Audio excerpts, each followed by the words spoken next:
नमस्कार, मेरा नाम शिव मोहन गुप्ता है। अकाउंट स्कॉलर्स में आपका स्वागत है। आज हम आपको कराएंगे पार्टनरशिप के चैप्टर का नाम है accountancy for partnership firm fundamentals. Definition क्या दी गई है पार्टनरशिप में, ये सेक्शन 40 के अंदर आता है और इंडियन पार्टनरशिप एक्ट 1932। सिर्फ ये दो शब्द याद रखने हैं जो एक नंबर के मार्क्स में भी आ सकता है।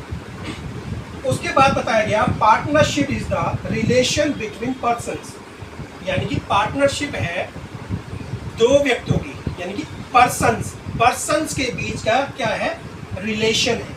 क्या है, रिलेशन है। Who have agreed to share the profits, जिन्होंने इस बात पे सहमति दी है कि वो जो प्रॉफिट्स होगा उसको हम आपस में शेयर करेंगे। ऑफ बिजनेस, किसका, बिजनेस का, जो बिजनेस से प्रॉफिट होगा उसको हम शेयर करेंगे। ओन बाय ऑल, यानी कि जिन्होंने पार्टनरशिप की है या तो वो सब मिलकर बैठेंगे या any of them acting for all. यदि बिजनेस कोई एक व्यक्ति चला रहा है उस पार्टनरशिप फर्म को, तो वो अकेला भी क्या कर सकता है, उसके अंदर सबके लिए मेहनत करते हुए प्रॉफिट कमा सकता है। ये डिसाइड करेगा कि जब पार्टनरशिप बनी तो उसमें क्या क्या हमने एग्रीमेंट के अंदर लिखवाया। इसके अंदर मेन फीचर्स और एसेंशियल एलिमेंट और कैरेक्टरिस्टिक्स ऑफ पार्टनरशिप, ये एक बहुत इंपॉर्टेंट टॉपिक है।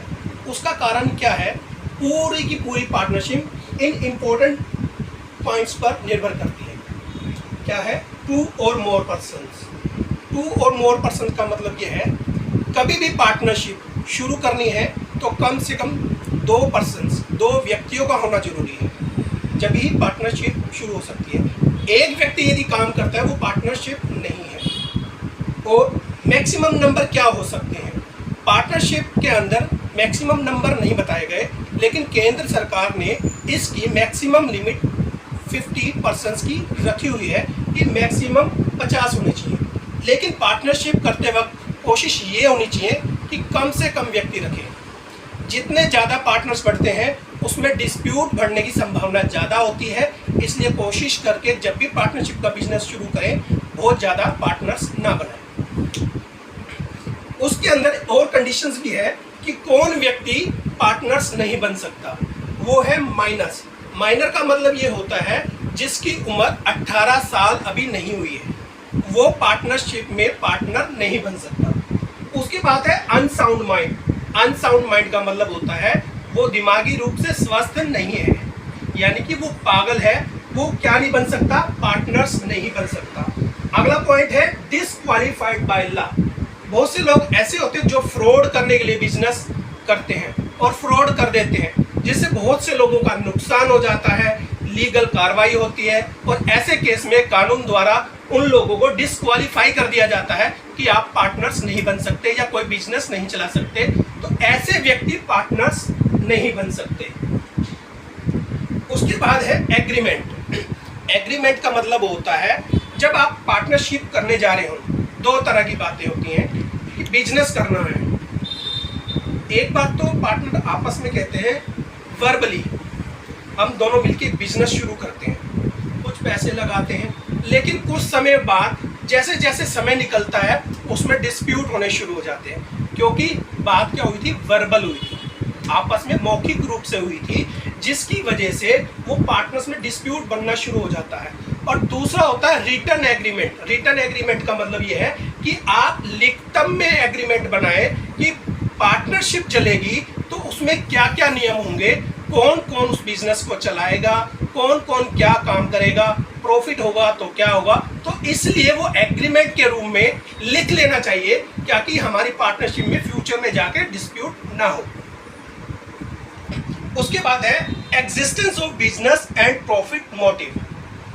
जो बिजनेस करने जा रहे हैं या पार्टनरशिप करने जा रहे हैं उसका सब्जेक्ट क्या होना चाहिए, ऑब्जेक्ट क्या होना चाहिए, प्रॉफिट कमाना होना चाहिए। क्योंकि यदि दो व्यक्तियों ने मिलके एक प्रॉपर्टी ले ली और मालिक बन गए, ये पार्टनरशिप नहीं है। बिजनेस का मतलब ये होता है कोई चीज़ हम परचेज करने जा रहे हैं और उसके बाद प्रॉफिट कमाने के उद्देश्य से उसको सेल भी करेंगे, और सेल करने का उद्देश्य प्रॉफिट होना चाहिए। हम प्रॉफिट कमाने के उद्देश्य से ही हमें बिजनेस शुरू करना है और पार्टनरशिप शुरू करनी है। उसके बाद है शेयरिंग ऑफ प्रॉफिट्स। जब हम प्रॉफिट पे काम करेंगे, जब कोई बिजनेस करेंगे तो सेल परचेज करेंगे, सेल परचेज होंगे तो प्रॉफिट भी होगा और लॉस भी होगा। जो हमारा प्रॉफिट होगा या लॉस होगा वो आपस में पार्टनर्स के बीच में बांटा जाएगा। वो कौन सा हिस्सा होगा, कितना किसको दिया जाएगा, किस रेशियो में प्रॉफिट बटेगा या लॉस बटेगा, उसका पहले से ही डिसाइड होना चाहिए।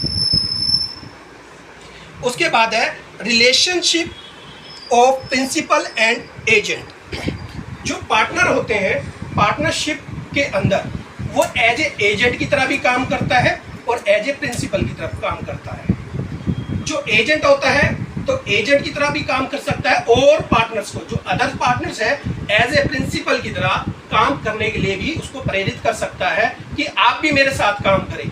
ऐसा नहीं है कि एक पार्टनर काम करता रहे और दूसरा पार्टनर काम ना करे, क्योंकि पार्टनरशिप का मतलब होता है कि दो व्यक्ति या उससे अधिक व्यक्ति मिलकर काम करेंगे, तो वो एज ए एजेंट की तरह भी काम करेगा और दूसरों पार्टनर से भी काम करवा सकेगा। उसके बाद है नो सेपरेट एग्जिस्टेंस। यदि हम अकाउंटिंग पॉइंट ऑफ व्यू से देखें तो पार्टनरशिप फर्म उसका एक नाम होता है, उसमें दो व्यक्ति या उससे अधिक व्यक्ति काम करते हैं, दोनों अलग अलग चीज है। यानी कि पार्टनरशिप एक अलग है और जो उसके अंदर जो पार्टनर है वो अलग है। अकाउंटिंग पॉइंट ऑफ व्यू से जो पार्टनरशिप फर्म है वो अलग है और जो व्यक्ति है, पर्सन्स है, वो अलग है। लेकिन जब बिजनेस में लॉस हो जाता है और कोई नुकसान हो जाता है, उसकी भरपाई पार्टनरशिप फर्म से भी की जा सकती है और उसके पार्टनर से भी की जा सकती है। इसका मतलब ये हुआ जब वो दोनों अलग अलग नहीं होंगे, वो एक ही माना जाएगा और इस तरह से कोई भी नुकसान हुआ उस नुकसान की भरपाई हमें पार्टनर से भी कर सकते हैं। लास्ट पॉइंट है सेपरेट एग्जिस्टेंस के बाद है business carried on by all or any of them acting for all. यानी कि जो बिजनेस हम पार्टनरशिप में कर रहे हैं वो बिजनेस सभी के साथ चलाया जा सकता है, यानी कि सभी पार्टनर्स एक साथ चला सकते हैं या आपस में डिसाइड कर सकते हैं कि बिजनेस में दो पार्टनर है तो भाई बिजनेस तू संभाल लियो, कैसे ऑपरेट होगा, फील्ड वर्क मैं संभाल लूँगा, आप अंदर बिजनेस सेल परचेज का काम करना, मैं फील्ड में काम कर लूँगा। तो चाहे तो दोनों कर सकते हैं और ना चाहे तो कोई एक व्यक्ति भी उस बिजनेस को चला सकता है। लेकिन इसके लिए जरूरी क्या है, ये पहले से ही डिसाइड हो ताकि फ्यूचर में डिस्प्यूट ना हो। आज की वीडियो हमारी यहीं पर समाप्त होती है। यदि ये वीडियो आपको अच्छी लगे तो हमें मोटिवेशन मिलता है, आप लाइक करें, शेयर करें। हम इसका जो लिंक है अपने कमेंट्स बॉक्स में डाल देंगे, अपने फ्रेंड्स को, अपने परिवार को इसको फॉरवर्ड करें और आपको एक अच्छा ग्राउंड देंगे जिससे आपकी अकाउंटेंसी में बहुत महारत हासिल हो। धन्यवाद।